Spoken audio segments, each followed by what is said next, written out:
Hi. I know you were probably expecting, especially if you're watching through the playlist, at some point in the future, to see the weird-looking red and black robot dude. Um, but I'm afraid that being a time-traveling robot and all, very inconvenient, he's gone off and fallen through time or something like that. He left a note, but he's not very good at writing.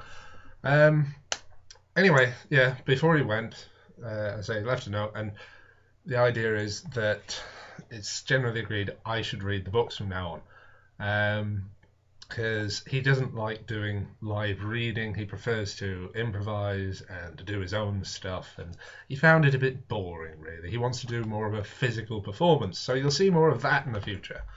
There are going to be more Reaper Joe videos in the future. Cheers. It's good. He'll be doing more of, the other stuff you've seen, more of the physical and the laughing and the comedy and the ha ha and all the funny stuff. And I'll be doing the reading. So, yeah, okay. War of the Worlds, huzzah, still here.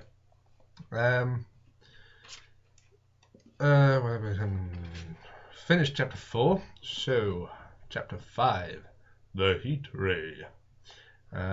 Yes, before I continue, apologies about the other thing, by which I mean the change of camera quality, film quality, that thing. Because, yeah, my cameraman is away in far and distant lands where tartan and porridge happens, also haggis. Comment below if you guessed, and you could win a brand new speedboat. No, you can't. You can't. I don't have a speedboat to give away. I wish I did, because if I did, then I'd probably have a spare for me. Anyway, War of the Worlds by H.G.Wells, Chapter 5, The Heat Ray. After the glimpse I had had of the Martians emerging from the cylinder in which they had come to Earth from their planet, a kind of fascination paralyzed my actions. I remained standing knee-deep in the heather, staring at the mound that hid them. There was a battleground of fear and curiosity. I did not dare to go back towards the pit, but I felt a passionate longing to peer into it. I began walking, therefore, in a big curve, seeking some point of vantage and continually looking at the sand heaps that hid these newcomers to our Earth. Once a leash of thin black whips, like the arms of an octopus, flashed across the sunset and was immediately withdrawn, and afterwards a thin rod rose up, joint by joint, bearing at its apex a circular disc that spun with a wobbling motion. What could be going on in there? Most of the spectators had gathered in one or two groups, one a little crowd towards Woking, the other a knot of people in the direction of Chobham.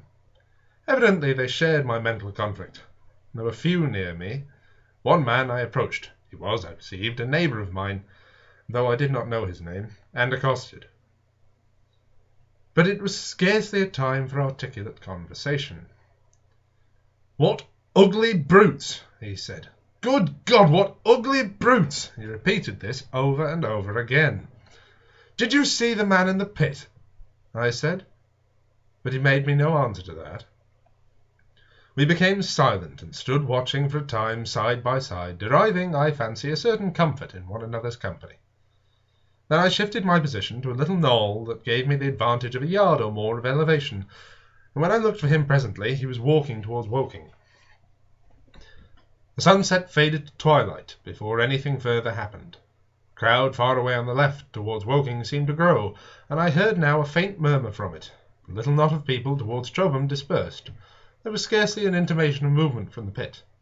It was this, as much as anything, that gave people courage, and I suppose the new arrivals from Woking also helped to restore confidence. At any rate, as the dusk came on, a slow, intermittent movement upon the sand-pits began, a movement that seemed to gather force as the stillness of the evening about the cylinder remained unbroken. Vertical black figures in twos and threes would advance, stop, watch, and advance again, spreading out as they did so in a thin, irregular crescent that promised to enclose the pit in its attenuated horns. I, too, on my side, began to move towards the pit. Then I saw some cabmen and others had walked boldly into the sandpits, and heard the clatter of hoofs and the grind of wheels. I saw a lad trundling off with the barrow of apples, and then, within 30 yards of the pit, advancing from the direction of Horsell, I noted a little black knot of men, the foremost of whom was waving a white flag. This was the deputation. There had been a hasty consultation, and, since the Martians were evidently, in spite of their repulsive forms, intelligent creatures, it had been resolved to show them by approaching them with signals that we, too, were intelligent. Flutter, flutter, went the flag. First to the right, then to the left. It was too far for me to recognize anyone there, but afterwards I learned that Ogilvy, Stent, and Henderson were with others in an attempt at communication. This little group had, in its advance, dragged inward, so to speak, the circumference of the now almost complete circle of people, and a number of dim black figures followed it at discreet distances. Suddenly there was a flash of light, and a quantity of luminous greenish smoke came out of the pit in 3 distinct puffs, which drove up, one after the other, straight into the still air. This smoke, or flame, perhaps, would be a better word for it, was so bright that the deep blue sky overhead and the hazy stretches of brown common towards Chertsey, set with black pine trees, seemed to darken abruptly as these puffs arose, and to remain the darker after their dispersal. At the same time a faint hissing sound became audible. Beyond the pit stood the little wedge of people, with the white flag at its apex, arrested by this phenomena. A little knot of small vertical black shapes upon the black ground. As the green smoke rose, their faces flushed out, pallid green, and faded again as it vanished. Then slowly the hissing passed into a humming, into a long, loud, droning noise. Slowly a humped shape rose out of the pit, and the ghost of a beam of light seemed to flicker out from it. Forthwith, flashes of actual flame, a bright glare leaping from one to another, sprang from the scattered group of men. It was as if some invisible jet impinged upon them and flashed into white flame. It was as if each man was suddenly and momentarily turned to pure fire. Then, by the light of their own destruction, I saw them staggering and falling, and their supporters turning to run. I stood staring, not as yet realizing that this was the death leaping from man to man in that little distant crowd. All I felt was that it was something strange, an almost noiseless and blinding flash of light, and a man fell headlong and lay still, and as the unseen shaft of heat passed over them, pine trees burst into fire, and every dry furze bush came with one dull thud a mass of flames. And far away towards Knapp Hill I saw the flashes of trees and hedges and wooden buildings suddenly set alight. It was sweeping around swiftly and steadily, this flaming death, this invisible, inevitable sword of heat. I perceived it coming towards me by the flashing bushes it touched, and was too astounded and stupefied to stare. I heard the crackle of fire in the sandpits, and a sudden squeal of a horse that was as suddenly stilled. Then it was as if an invisible yet intensely heated finger was drawn through the heather between me and the Martians, and all along the curving line beyond the sandpits the dark ground smoked and crackled. Something fell with a crash, far away to the left, where the road from Woking Station opens out on the common. Forthwith the hissing and humming ceased, and the black, dome-like object sank slowly out of sight into the pit. All this had happened with such swiftness that I had stood motionless, dumbfounded and dazzled by the flashes of light. Had that death swept through a full circle, it must inevitably have slain me in my surprise. But it passed and spared me, and left the night about me suddenly dark and unfamiliar. The undulating common seemed now dark almost to blackness. except where its roadways lay grey and pale under the deep blue sky of the early night. It was dark and suddenly void of men. Overhead the stars were mustering, and in the west the sky was still a pale, bright, almost greenish blue. The tops of the pine trees and the roofs of Horsell came out sharp and black against the western afterglow. The Martians and their appliances were altogether invisible, save for that thin mast upon which their restless mirror wobbled. Patches of bush and isolated trees here and there smoked and glowed still, and the houses towards Woking Station were sending up spires of flame into the night and the stillness of the evening air. Nothing was changed, save for that and a terrible astonishment. The little group of black specks with the flag of white had been swept out of existence, and the stillness of the evening, or so it seemed to me, had scarcely been broken. It came to me that I was upon this dark common, helpless, unprotected, and alone. Suddenly, like a thing falling upon me from without, came fear. With an effort, I turned and began a stumbling run through the heather. The fear I felt was no rational fear, but a panic terror, not only of the Martians, but of the dusk and stillness all about me. Such an extraordinary effect in unmanning me it had that I ran weeping silently as a child might do. Once I had turned, I did not dare to look back. I remember I felt an extraordinary persuasion that I was being played with, that presently, when I was upon the very verge of safety, this mysterious death, as swift as the passage of light, would leap after me from the pit about the cylinder and strike me down. 2 seconds, folks.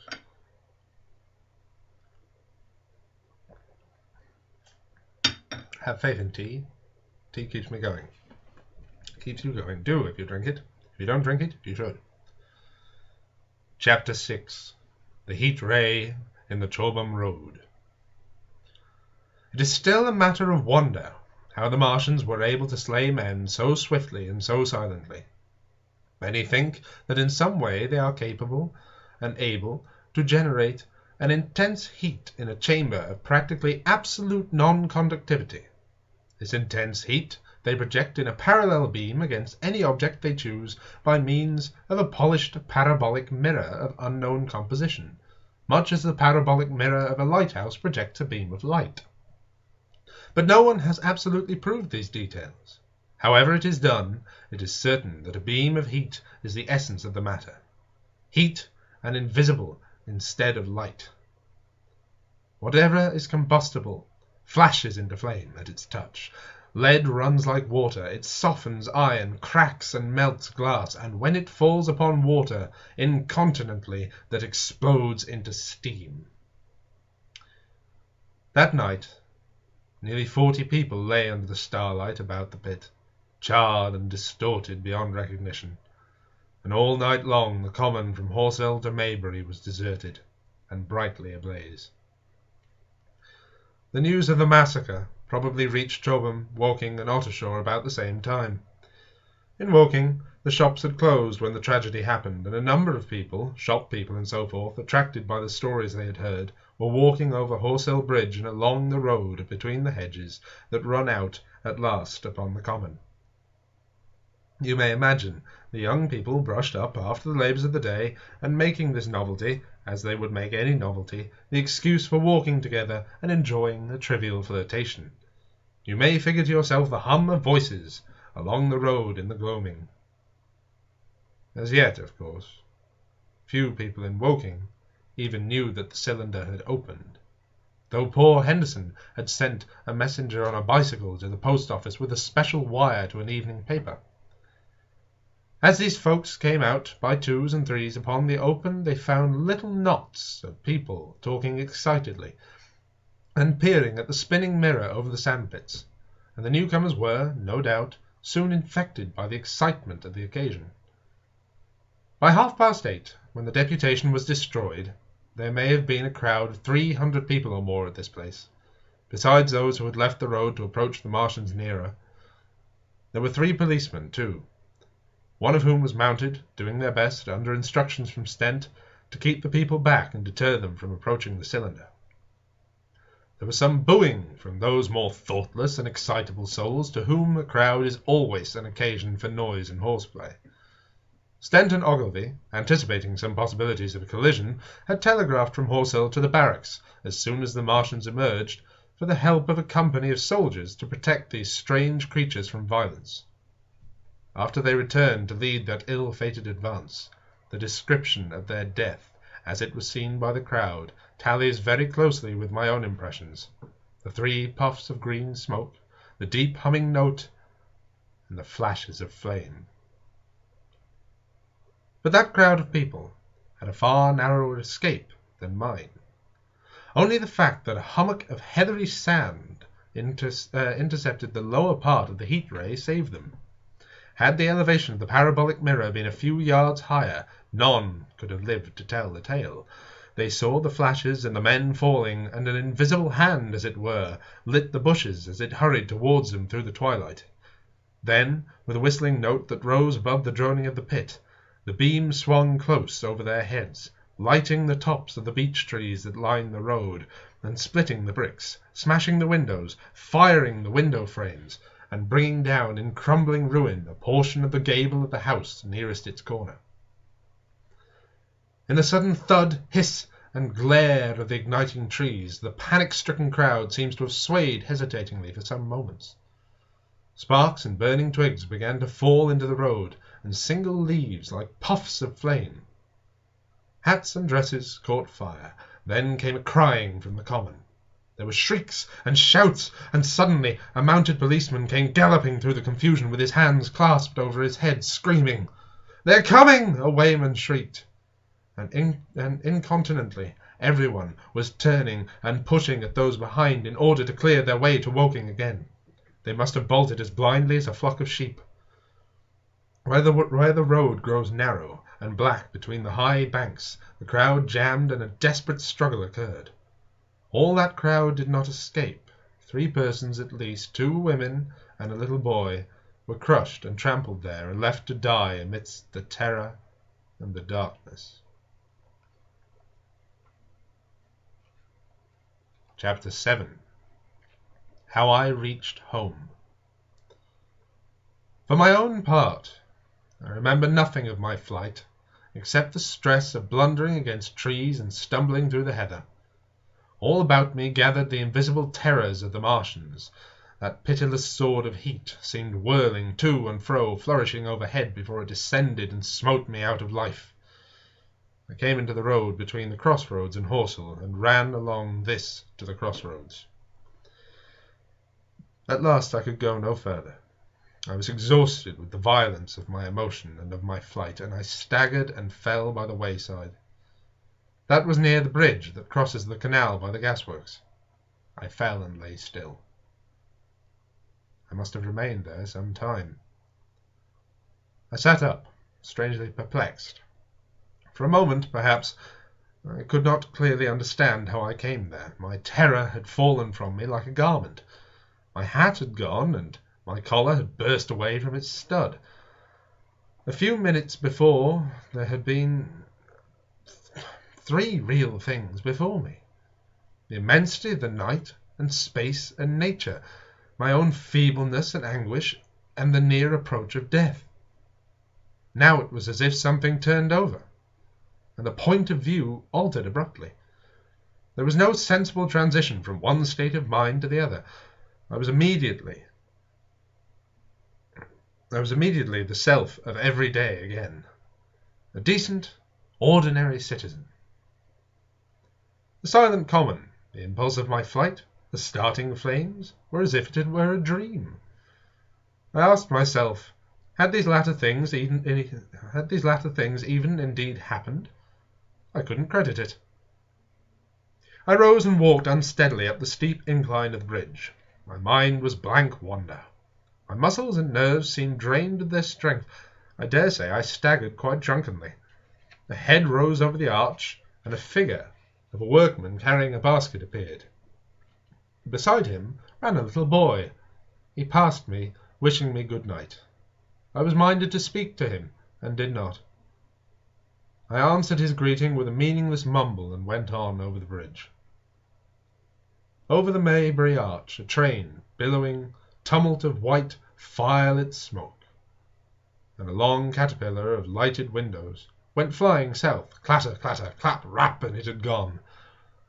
A dim group of people talked in the gate of one of the houses in the pretty little row of gables that was called Oriental Terrace. It was all so real and so familiar. And that behind me, it was frantic, fantastic, such things I told myself could not be. Perhaps I am a man of exceptional moods. I do not know how far my experience is common. At times I suffer from the strangest sense of detachment from myself and the world about me. I seem to watch it all from the outside, from somewhere inconceivably remote, out of time, out of space, out of the stress and tragedy of it all. This feeling was very strong upon me that night. There was another side to my dream, however. But the trouble was the blank incongruity of this serenity, and the swift death flying yonder, not 2 miles away. There was a noise of busyness from the gasworks, and the electric lamps were all alight. I stopped at the group of people. "What news from the common?" said I.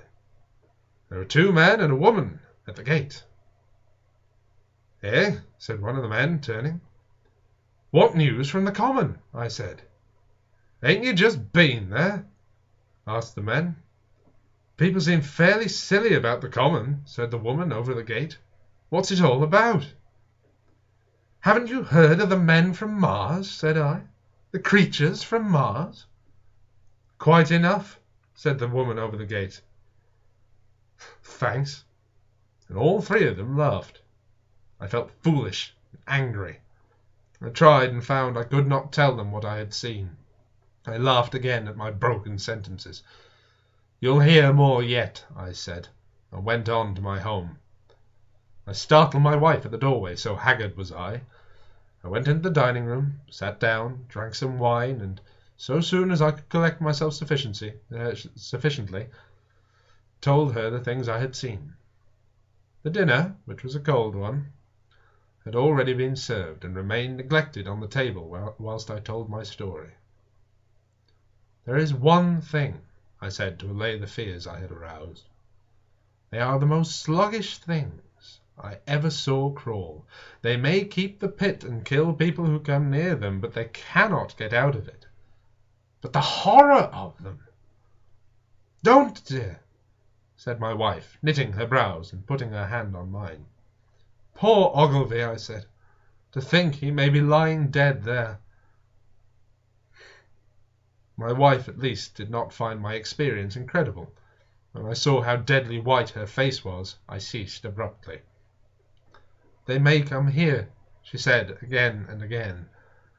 I pressed her to take wine and tried to reassure her. "They can scarcely move," I said. I began to comfort her and myself by repeating all that Ogilvy had told me of the impossibility of the Martians establishing themselves on the earth. In particular, I laid stress on the gravitational difficulty. On the surface of the earth, the force of gravity is 3 times what it is on the surface of Mars. A Martian, therefore, would weigh 3 times more than on Mars, albeit his muscular strength would be the same. His own body would be a cope of lead to him, therefore. That, indeed, was the general opinion. Both the Times and the Daily Telegraph, for instance, insisted on it the next morning, and both overlooked, just as I did, 2 obvious modifying influences. The atmosphere of the Earth, we now know, contains far more oxygen, or far less argon, whichever one likes to put it, than does Mars. The invigorating influences of this excess of oxygen upon the Martians indisputably did much to counterbalance the increased weight of their bodies. And in the second place, we all overlooked the fact that such mechanical intelligence as the Martians possessed was quite able to dispense with muscular exertion at a pinch. But I did not consider these points at the time, and so my reasoning was dead against the chances of the invaders. with wine and food and the confidence of my own table, and the necessity of reassuring my wife, I grew, by insensible degrees, courageous and secure. "They have done a foolish thing," said I, fingering my wine-glass. "They are dangerous, because no doubt they are mad with terror. Perhaps they expected to find no living things, certainly no intelligent living things. The shell in the pit," said I. "If the worst comes to worst, we'll kill them all." The intense excitement of the events had no doubt left my perceptive powers in a state of erethism.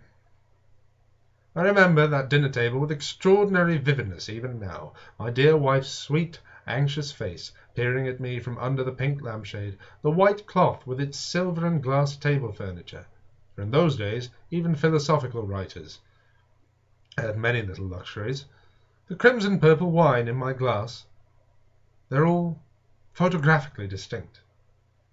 At the end of it I sat, tempering nuts with a cigarette, regretting Ogilvy's rashness and denouncing the short-sighted timidity of the Martians. So some respectable dodo in Mauritius might have lorded in its nest and discussed the arrival of that shipful of pitiless sailors in want of animal food. "We will peck them to death tomorrow, my dear." I did not know it, but that was the last civilized dinner I was to eat for very many strange and terrible days.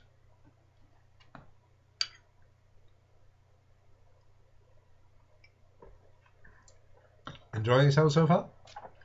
Good. One more chapter to go. Well, for this week. Chapter 8. Friday Night.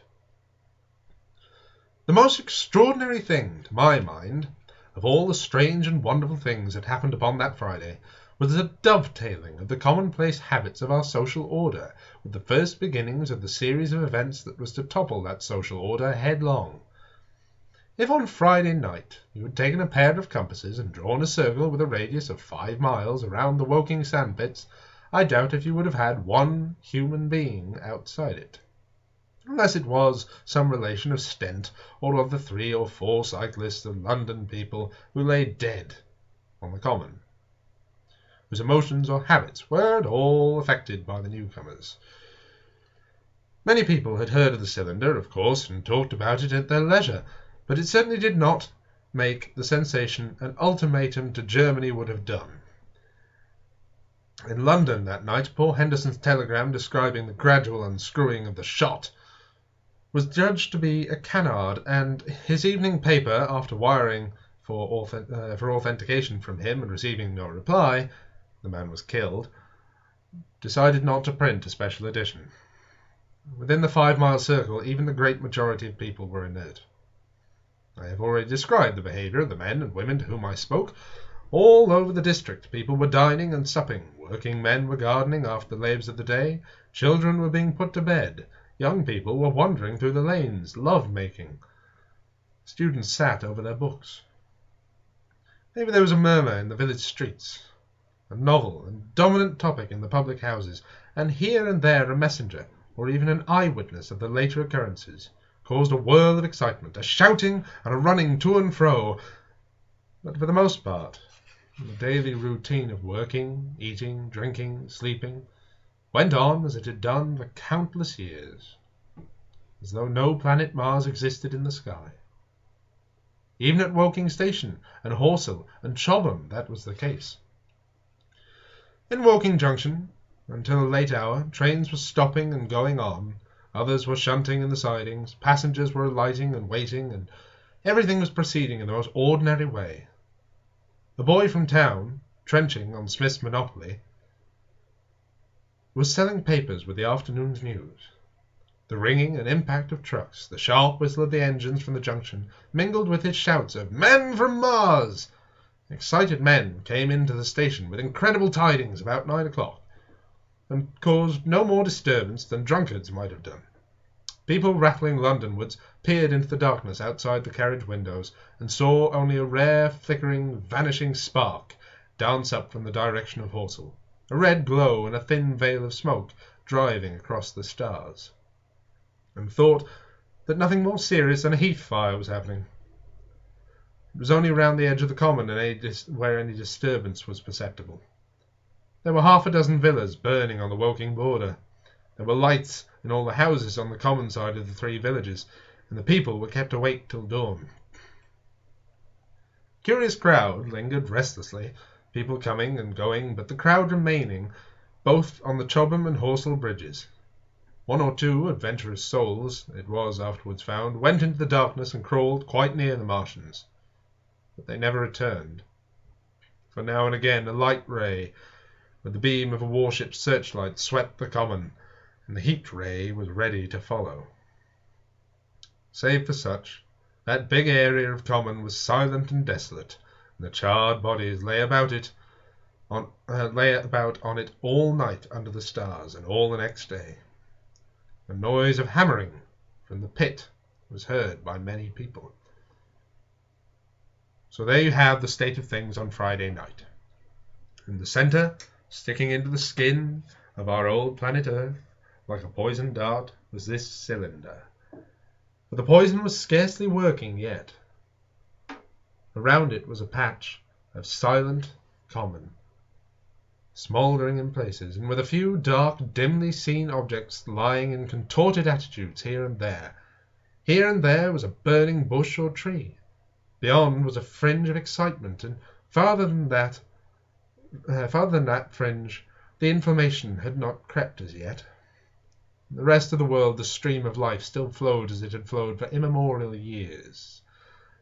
The fever of war that would presently clog vein and artery, deaden nerve and destroy brain, had still to develop. All night long the Martians were hammering and stirring, sleepless, indefatigable, at work upon the machines they were making ready, and ever and again a puff of greenish-white smoke whirled up to the starlit sky. About 11, a company of soldiers came through Horsell, and deployed along the edge of the common to form a cordon. Later, the second company marched through Chobham to deploy on the north side of the common. Several officers from the Inkerman barracks had been on the common earlier in the day, and one, Major Eden, was reported to be missing. The colonel of the regiment came to Chobham Bridge and was busy questioning the crowd at midnight. The military authorities were certainly alive to the seriousness of the business. About 11, the next morning's papers were able to say a squadron of hussars, 2 Maxims, and about 400 men of the Cardigan Regiment started from Aldershot. A few seconds after midnight, the crowd in the Chertsey Road, walking, saw a star fall from heaven into the pine woods to the northwest. It fell with a greenish light, causing a flash of light like summer lightning. This was the second cylinder. And then we're on to Chapter 9, and I'm afraid, ladies and gentlemen, you'll have to wait until next week to hear that bit. So yeah, I hope you're enjoying, and if you've got anything to say, please don't hesitate to comment below on the commenty section. Failing which, you can send me a message on Tumblr at dreadedlandpirates.tumblr.com. That's dreadedlandpirates.tumblr.com. Or you can like Reaper Joe on Facebook at facebook.com/dreadedlandpirates. Yeah, I stopped being creative after I made the first URL, really. Yeah. So yeah, that's it for this week. Happy Wednesday, everybody, and see y'all later. Bye. Oh, avoid Martians. Bad health.